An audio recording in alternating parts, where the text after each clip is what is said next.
Hello, everyone. My name is Mark, and today the book I want to share is Stoner by John Williams. If I were to summarize this book, it is about nothing. Then it is also about everything, but eventually it's about nothing. Right, so the book is about an English teacher who lived in the early 20th centuries in Missouri, Columbia. And he was raised on a farm, and both his parents were farmers. He went to university to study agriculture, but he realized he has interest in English language, the English literature. So he switched his major to English, and eventually he did a PhD there and became an English teacher. And he worked for the university all his life. He got married and have a kid. He had a feud with a colleague, also have some friendships. Then eventually he grew old and retired and passed away.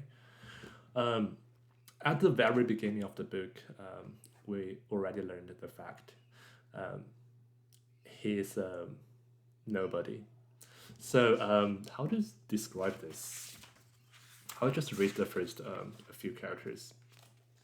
You will know what kind of character William Stoner is. Um, right, to summarize his life, an occasional student who came upon the name may wonder idly who William Stoner was, and he seldom pursues his curiosity beyond a casual question. Stoner's colleagues, who held him in no particular esteem when he was alive, speak of him rarely now. To the older ones, his name is a reminder of the end that awaits them all, and to the younger ones, it's merely a sound which evokes no sense of the past and no identity which they can associate themselves or their careers. So, he's a normal person. Um, it's not a hero, it's not something really magical or something extraordinary.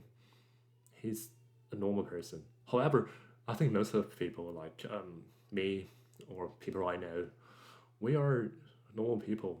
So this is a story about a regular person, even tragic, sad person, passive person. Um, however, from this plainness of life, from his mundane life, we can reflect so much, we can learn so much because we're all related one way or another. Um, I think the first thing really made me reflect was his relationship with his parents. So both his parents were farmers, and they sent him to university because they want an extra hand of the farm. So they wanted him to study agriculture in university, and then they're expecting him to go back to the farm and eventually help them. Um, well, he didn't, and this made me reflect that this kind of happens to everyone, especially to Asian communities. Like we're all being expected so much by our parents, and because we are of different generations, they always have a different vision, a different ideology, and they plan so much for us, but eventually we have to deviate from what they plan for us, and it's not pleasant for sure. I think especially for the good kids, like we used to make our parents so proud, like we are trying so hard to get good grades, we're trying to behave well, but by the end of the day, when we became adults, we are going to make decisions are not aligned with what they perceive as good, or there is always some understanding, miscommunication happens to every family for sure. For example, for William Stoner's in a book, because his parents are farmers, they wouldn't understand what is English, what is the meaning of learning and teaching English in the university. They just couldn't comprehend that life. So they did love their son and they supported him so much. And they are also didn't they didn't force him to go back to the farm or anything, but there's the sorrow there, like when he realized his going away from his parents. He's going away from the ideals his parents set up for him. In this book, in his words, he said he felt distant from the parents. So that's all we all felt when we go to university, when we make our own career path. We are closer to ourselves. We are making our own decisions, but at the same time, we are departing from our original family with our parents. So that's just life, right? That's just growing up.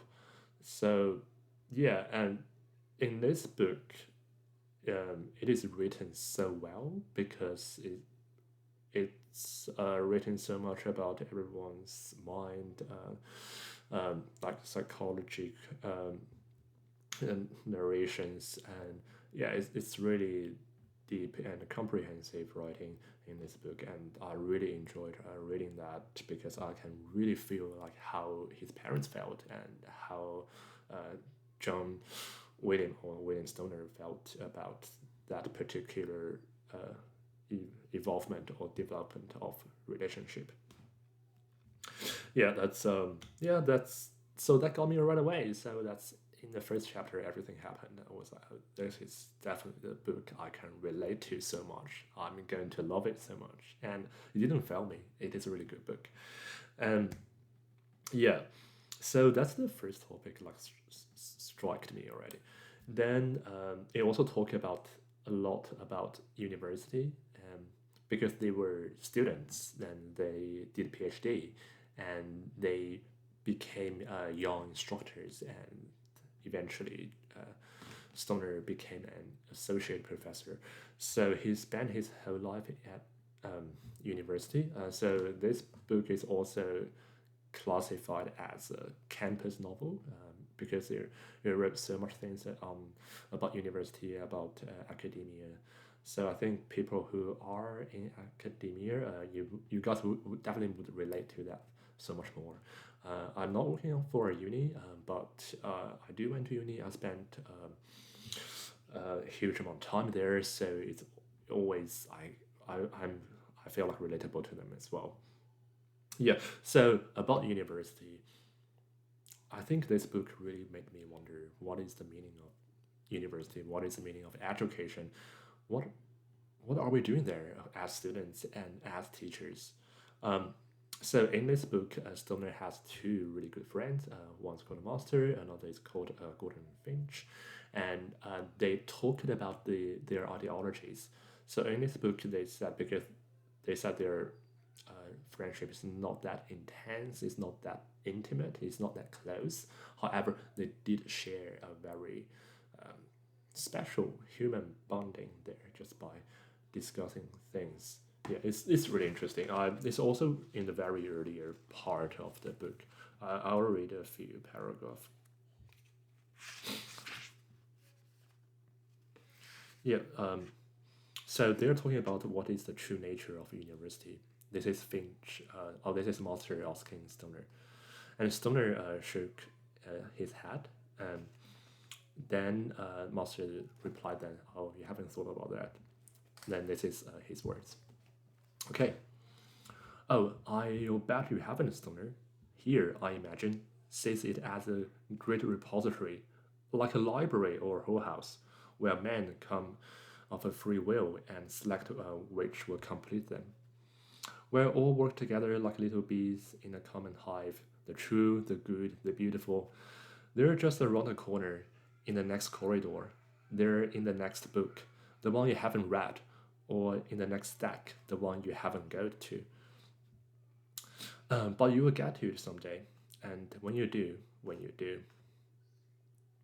Yeah, so this is Master's opinion towards Stoner's idea. This is what he thinks Stoner thinks about university. And then he also talked about what the other friend Finch thinks about university. All right. And this is his words from Master. And he said, and you, Finch, what is your idea? He held up his hands. You protest you haven't thought about it, but you have. Beneath that bluff of hard exterior, there works a simple mind. To you, the institution is an instrument of good. To the world at large, of course, and just incidentally to yourself. You see it as kind of spiritual software and molasses that you administer every fall to get the little bastards through another winter, and you're a kindly old doctor who benignly pats their head and pockets their fees. Um, yeah, so this is second view of the university. It's like about helping people, about raising the young generation. Um, to survive and to benefit each other. So this is a really practical view, which is from Gordon Finch. It also really fits his character. Yeah, and okay, let's see Monster's own view about the university. So to describe his own ideology, he said these words. Okay, he said, but you are both wrong. It's a asylum for, what do they call it now? A rest home for the infirm, the aged, the discontent, and the otherwise incompetent. Look at the three of us. We are the university. The stranger would not know what have so much in common, but we know, aren't we? We know. So I'd say in his mind, like he thinks university is a shelter for the ones who cannot go elsewhere. They stay there and live their lives to, and also avoid the actual dangers from the outside world, and to pursue knowledge and to teach students. Yeah, I think three ideas are all very interesting. Whether you think it's a place to explore the things, or a thing to help others, or a thing just to shelter ourselves, they're all true in some sense about university. Yeah. So yeah, also his words are really precise and accurate, well, and very logical. So that really made me think of my own views about university as well. Yeah, so it's interesting because this book is really about education, university, campus. Yeah, it brought a lot of ideas and discussion on that as well. Yeah. Then later on, so after they talk about university and things there, they also talk about one important thing is um, William Stoner's marriage, which is a disaster. So he basically saw a girl at one reception and he didn't know her that well, but there was definitely some sort of attraction and chemistry uh, at the first sight. So he proposed, and the woman who's her name is Edith. So she's also very experienced in dating, right? That's the early 20th century we're talking about. They don't have Tinder. They don't date as freely as we do. So they got engaged and got married.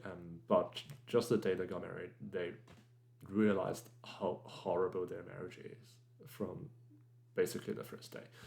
Um, so it's really painful to read that two people who are not really matching, are no matter it's personality wise or interest wise or even their financial backgrounds, are they all have different expectations to each other, and they are, it's just pain to read their being together and hurting each other, um, and yet they don't have the tools and means, resources, or courage, whatever you call it, to get a divorce and to find another person which would be better for them.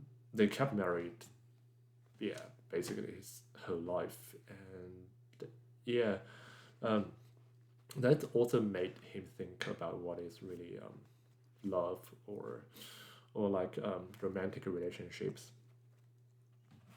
So he the character of William Stoner, he reflected really late in the book when he grew old and he looks back at his marriage. Then he suddenly realized that maybe the first person you love is not meant to be the last person you love. I will just read his own words, which is definitely more convincing and more beautifully written. So, in his 43rd year, William Stoner learned that what others much younger had learned before him, that the person one loves at first is not the person one loves at last. That love is not an end, but a process through which one person attempts to know another. This is a very simple truth, um, but some it's not. It's a simple truth when we read it or when we say it, but in reality, there are always nuisance or like things that's stopping us from um, doing what we know we are conscious of.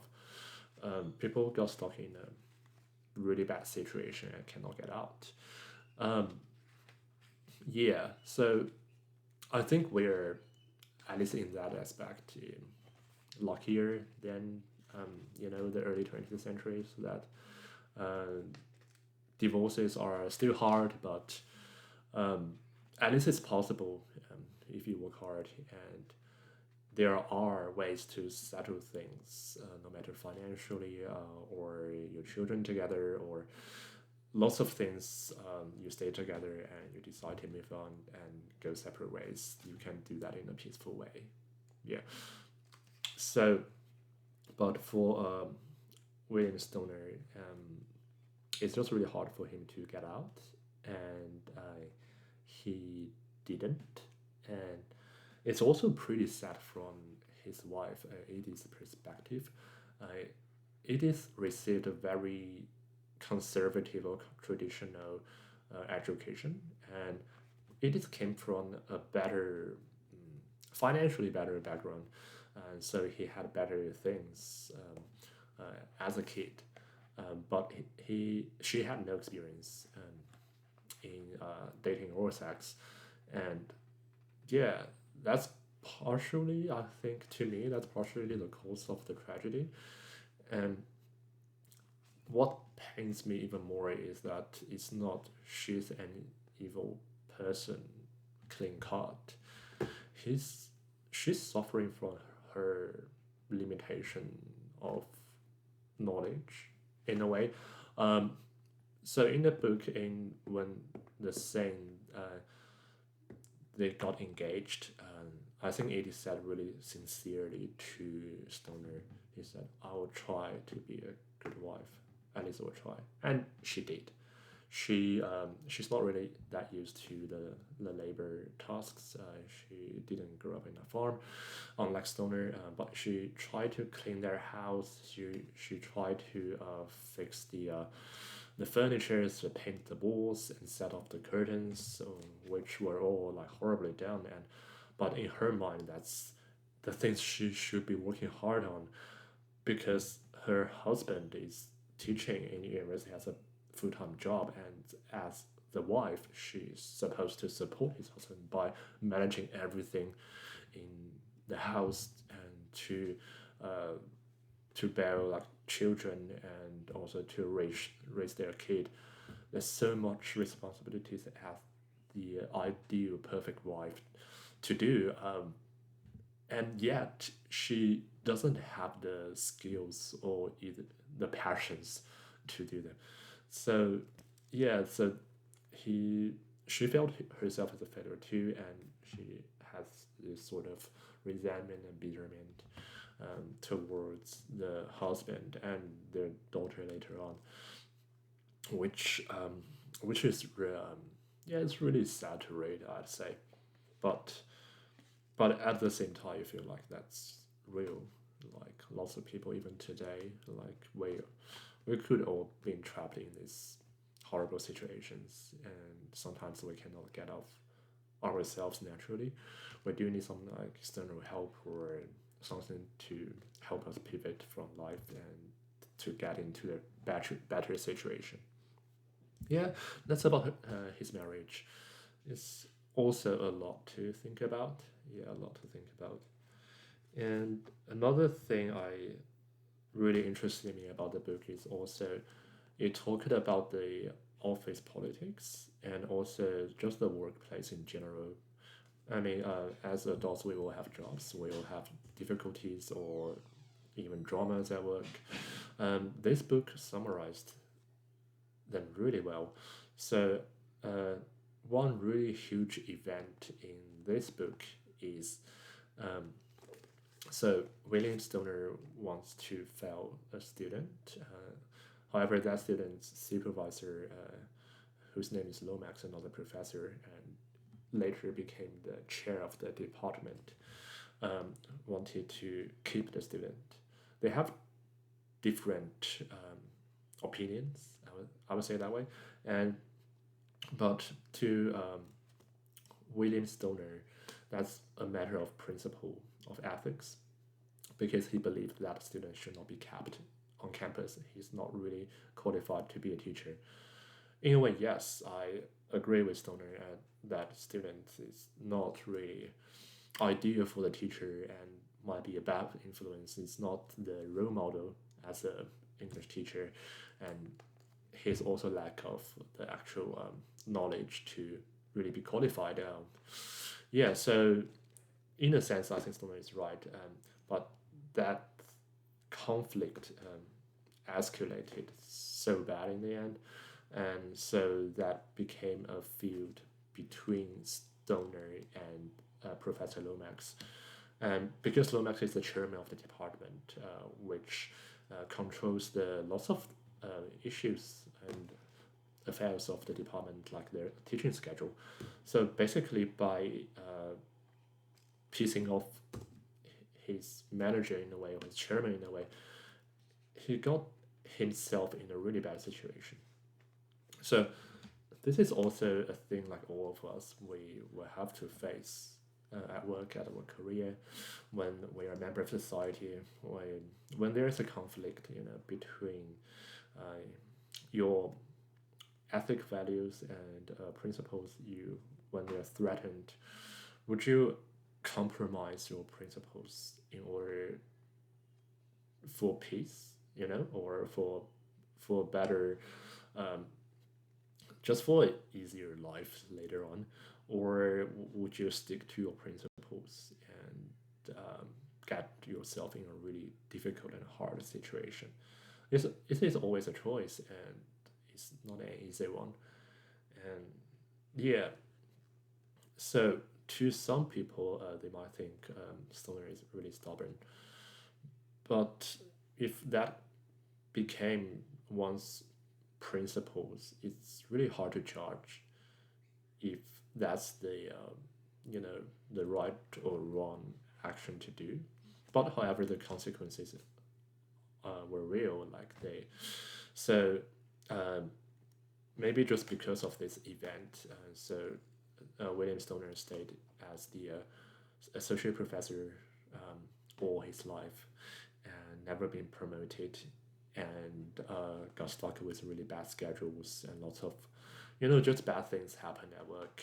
And yeah, but in some way, like, he didn't care that much. He got to learn English and got to teach English. That's what really mattered to him. He's the explorer, like really early on Monster mentioned out. He wants to explore things. He wants to acquire knowledge, and that's what he's doing. So in a way, he just ignored the practicality of the working organization, so got himself stuck in there. But he didn't regret. I don't think he regretted at all. So yeah, that's also always really interesting to read about just working culture and the office politics, because we all have to face that sooner or later, and some people deal with them better, and some people don't really know how to do that, or some people just simply didn't care and stay where they are. It's I think to me that's really interesting to read. And Um, Another topic the book mentioned is about the war in the early 20th century. There was the First World War and the Second World War.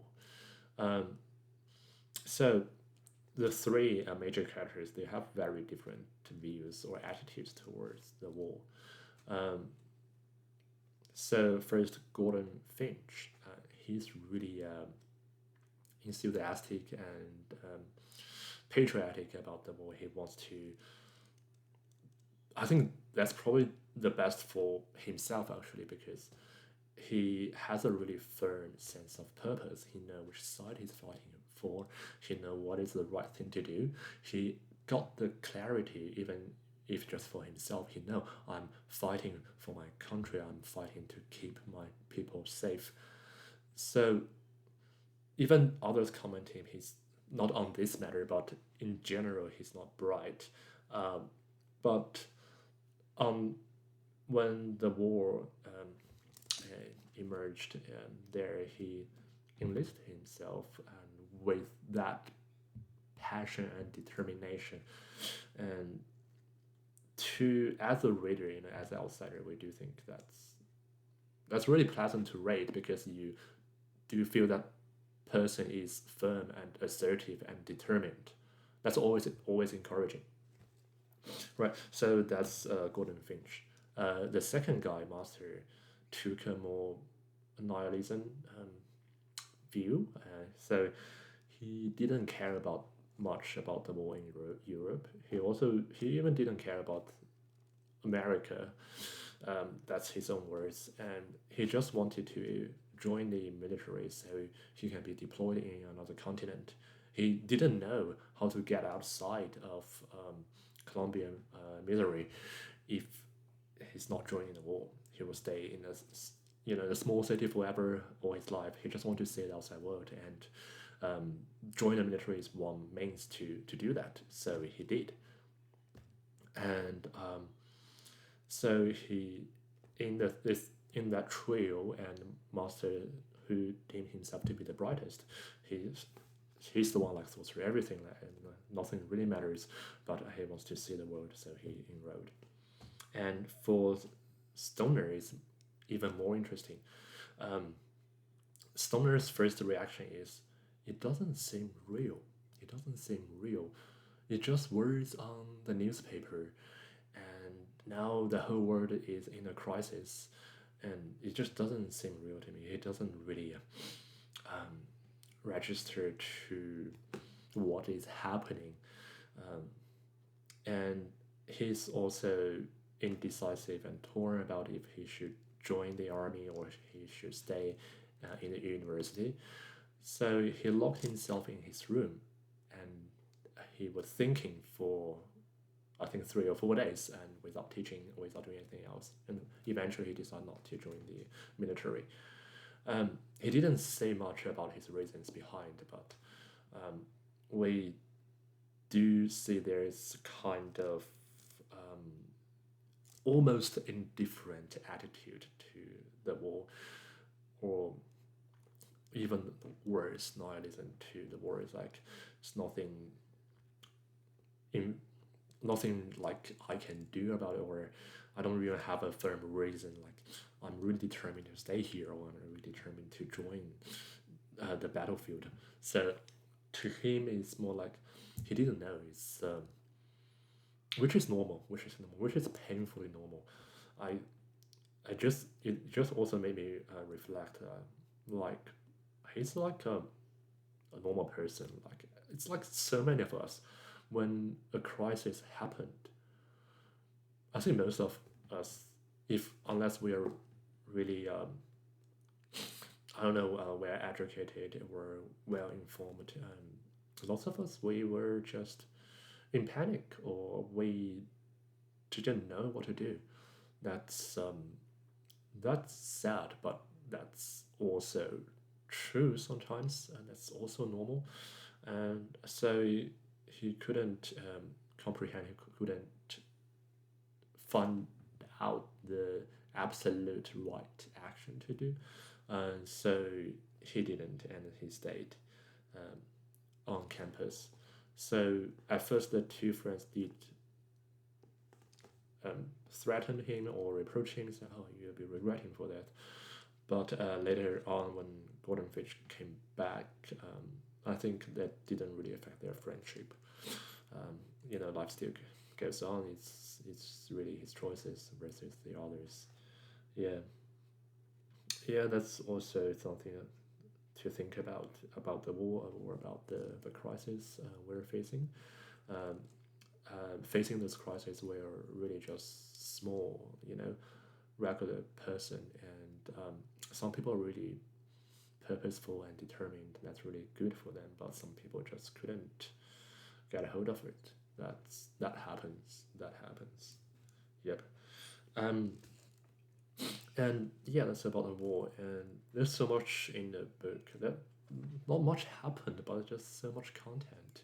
It's strange. And I think towards the end of the book, it also talks about people aging and time passes, and eventually, physically, as a person, and like everyone else, we will get weak and eventually get ill, and eventually people do pass away and leave the world. And it's pretty revoking as the provoking as the character in the books, because they are all scholars. So their the passion of their life is to pursue knowledge, is to know more, is to study, to learn. But the, the later half their life is when you get ill, get weaker. Eventually, they are going to forget what they learned, and they are going to um, retire, or even eventually leave the world. So some people didn't think about the end, and it's like, oh, I can learn till the end of my life, but that didn't happen. We got to acknowledge that everyone's time is limited. There is only so much we can do. Like human life has limits, which um, which is normal. Which is just the one thing we have to face. And in the end part, it's Stoner himself take a very almost normal and different view towards death as well. He didn't feel particular sad or remorseful. He just felt really peaceful towards the end, which which is reassuring at on one hand, is what also another kind of passive or active or nihilism at the same time. It's really about the perceptive. It's really about how you interpret that. So to me, the words I definitely feel like a little bit sad, but at the same time, they're really powerful. And eventually, you're gonna look at these things in a neutral and rational way, for sure. And so I think the last few chapters also reminded me of the movie I watched before. It's called Still Alice. That's a whole different story, but basically it's also about a teacher who's in linguistics. She had so much knowledge, but then because of illness, she became forgetful, which is really painful. But that's that is still also part of life that we need to face, and if we could, we face it with with some laughter. It's not to be drained by that. I think that's what I want to see. Um, yeah. So yeah, that's probably the major points I want to share today. The story is really really simple, um, but there's just so much in the book, and the language is beautiful. It's really well written. It's really logical. It's really easy to read. It talks so much about characters in depth, and how they think, how they perceive the world, and how the relationship revolve, evolve. It's just so relatable to everyone, and I believe like good books make us think and reflect. So in that sense, in that light, this is definitely a really really good book because it forced me to think so many things of my own life. All right. Then that's all I want to share. Thanks for listening.